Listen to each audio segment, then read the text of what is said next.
Now, on 105.9 FM and streaming worldwide on the WMAL app. O'Connor and Company.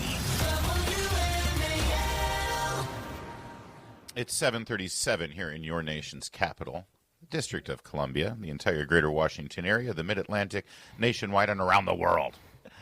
It's O'Connor and Company, and we're trying to wrap up this very fatiguing and emotionally draining week here. The best way we know how to focus on the light, focus on the future, and honor Charlie Kirk the best way we can by picking up that torch, picking up that microphone, and continuing the fight. At 8:05, we'll speak with Congressman Randy Fine of Florida, and at 8:35, the governor of Virginia, Glenn Youngkin. I'm Larry O'Connor with Patrice Onwuka. Good morning, Patrice. Good morning, Larry. Excuse me. Everybody knows Charlie Kirk's organization that he founded in 2012 was Turning Point USA, and we talked about this stat yesterday, but it can't be repeated enough because it's one of the reasons why Charlie was seen, sadly, as not just an opponent, but an enemy by the radical left. In 2023, between 2023 and 2025, young men aged 18 to 29 swung from Democrat identification to Republican identification by a factor of 44 percentage points. My goodness. Just 2 years. There are a lot of factors involved there with COVID-19, with the pandemic, with transgender policy, with the military, national security, Trump, J.D. Vance. But Charlie Kirk and Turning Point USA was a gigantic factor in all of it. So a lot of people are now left wondering, what next for this incredibly consequential political movement that Charlie started? Let's bring in the president of Turning Point USA's St. Mary's chapter and also St. Mary's and Notre Dame student, Macy Gunnell. Macy, I hope I'm pronouncing your last name right. Is that correct? Gunnell, yes, you got it right, sir. Thank you. Macy, thank you. And our heart goes out to you and the entire Turning Point USA family. But knowing Charlie the way I did, he wants you to do exactly what you're doing right now. So thank you for joining us. Yes, absolutely. I'm glad to be here. Thank you. So tell me a little bit about what's going on with Turning Point USA, how you guys are doing, and whether you even had conversations yet about how best to honor Charlie. Yes, I mean, let me start with the obvious. Words just cannot express the absolute devastation. I mean, we all know this has been an absolutely just draining week, somber. Our hearts are just so heavy with this loss because it's bigger than just Charlie. I mean, the implications of this are just absolutely devastating. The fact that we've reached a point of political violence in our nation where there are people, there's an evil out there that's willing to do this to another human. It's just absolutely devastating. But we all know exactly what Charlie wanted us to do. If we were to go to him and ask him, Charlie, what do we do if you were to pass? Who's to fill your shoes? He would say, you.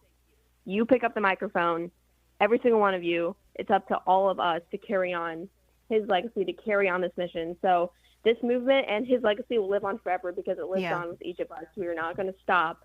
We're going to continue his work, and we're going to carry on this legacy because we are going to let this fuel our passion to keep fighting for truth just as he did.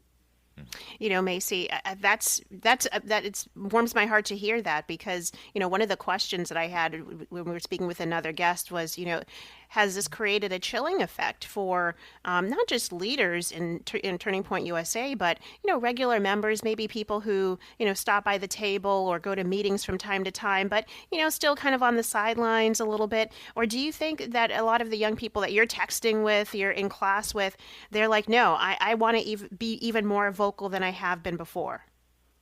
Yes, I mean, you bring up a great point. We have to be very realistic here that, I mean, this event, this is terrifying, and this really sets a precedent that could scare a lot of people back into submission. But I can assure you that because of Charlie's example, I can assure you that all of us Turning Point USA students, everyone within the Turning Point USA family, we are not going to let that happen because that's not what Charlie would want. So let me make one thing absolutely clear to all those evil monsters out there, because we know there's more of them. We're not going to let you silence us. These evil demons are out there, and they want to scare us. They want to scare us into submission, but we are not going to let that happen because that's the last thing Charlie would ever want. This movement does not end with him. There are thousands upon thousands of young warriors across the nation who will continue his work and carry on this legacy. And we're not going to be scared into submission. We're not going to be silenced because it was the last thing Charlie would ever want of us. We're speaking with Macy Gunnell. She's the president of a Turning Point USA chapter.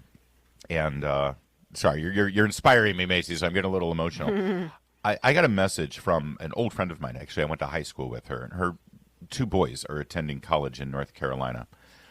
And she sent me this message. They loved Charlie. They were inspired by Charlie.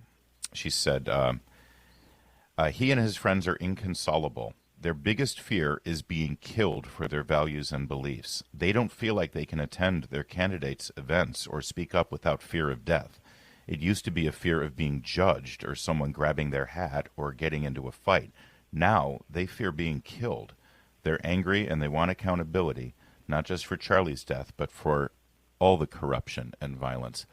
Macy, I was moved to tears when I heard about that, because it didn't even occur to me that all of the young people like you and the people that you are now inspiring on college campuses, that they saw what happened to Charlie and immediately say, that could be me, and now they're afraid. Are you hearing that?